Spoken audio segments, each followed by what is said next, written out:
wabarakatuh. Waalaikumsalam warahmatullahi wabarakatuh. Mata kuliah Difusi Inovasi adalah mata kuliah yang sangat penting bagi kita, program studi pendidikan non formal yang tupoksinya adalah memberdayakan masyarakat.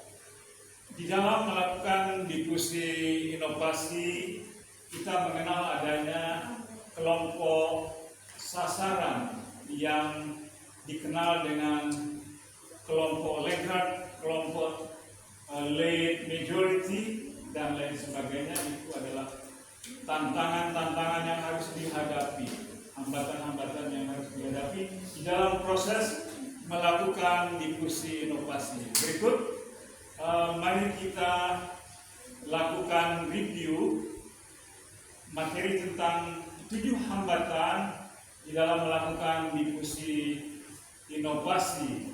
Ketujuh hambatan itu kita mencoba melakukan ringkasan agar supaya materi tentang hambatan-hambatan Difusi Inovasi dapat dengan mudah kita pahami dan dengan mudah tersimpan di dalam long term memory, sehingga materi pengetahuan itu akan tersimpan abadi selama-lamanya. Oleh karena itu, mari kita mencoba melakukan review ulang tentang 7 hambatan dalam melakukan Difusi Inovasi. Dipersilakan. Terima kasih. Hambatan dalam inovasi. Dalam implementasinya, kita sering mendapati beberapa hambatan yang berkaitan dengan inovasi. Pengalaman menunjukkan bahwa hampir setiap individu atau organisasi memiliki semacam mekanisme penerimaan dan penolakan terhadap perubahan. Segera setelah ada pihak yang berupaya mengadakan sebuah perubahan, penolakan atau hambatan akan sering ditemui.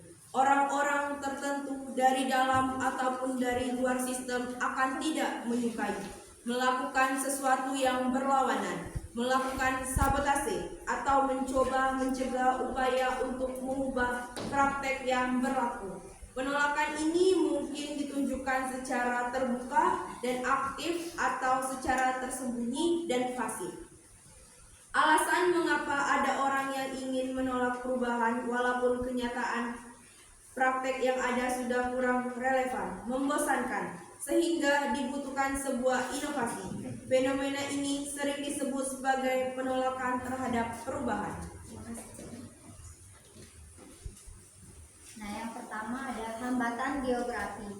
Hal ini terjadi karena Indonesia terdiri dari berbagai pulau-pulau yang sangat sulit untuk melakukan inovasi dalam pendidikan sendiri, baik itu dalam distribusi ataupun pengenalan terhadap inovasi itu sendiri.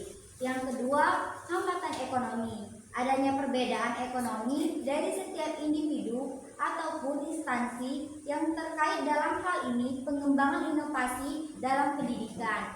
Yang ketiga, hambatan prosedural, yaitu hambatan dalam hal pelaksanaan inovasi dalam bidang pendidikan.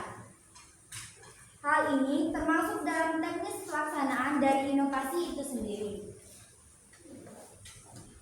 Baiklah, yang keempat, hambatan personal. Hambatan personal mencakup hal-hal kurang adanya pemberian penguatan atau hadiah bagi penerima dan pemakai inovasi. Orang-orang yang memegang peranan yang penting di masyarakat tidak terbuka untuk menerima dan melaksanakan inovasi.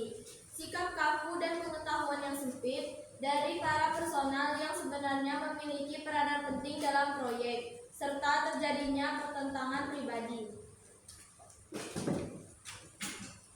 Yang kelima ada hambatan sosial budaya.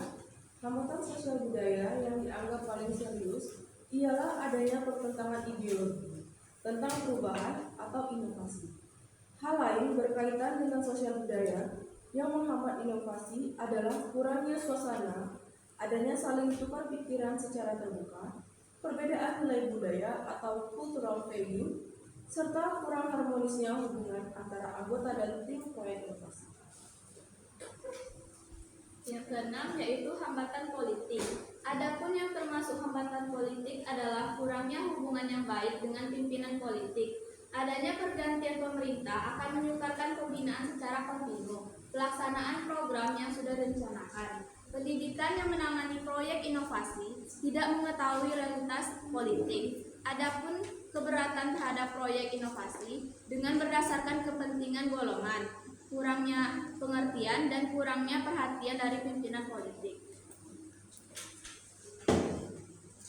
Yang ketujuh yaitu hambatan psikologi. Hambatan psikologi adalah hambatan yang disebabkan oleh faktor-faktor yang ada di dalam diri seseorang. Yang termasuk dalam hambatan atau rintangan ini antara lain penempatan pengangkatan guru, biaya dan fasilitas, sistem komunikasi, sistem koordinasi antara konsumen dan produsen, dan sikap tradisional atau cara berpikir primitif. Demikian ketujuh hambatan di dalam difusi inovasi. Maksudnya adalah ketujuh tipe hambatan inilah yang sering dijumpai oleh pelaku di dalam melakukan kegiatan difusi inovasi. Nah, bagi kita ketujuh hambatan difusi inovasi ini perlu kita kaji, pahami, sehingga nanti suatu ketika kita melakukan kegiatan difusi inovasi, kita telah mengenal, memahami ketujuh hambatan itu dan berupaya mencarikan solusinya agar supaya proses kegiatan difusi inovasi dapat berjalan lancar mencapai target sehingga masyarakat dapat menerima sesuatu yang kita difusikan. Demikian, semoga kesimpulan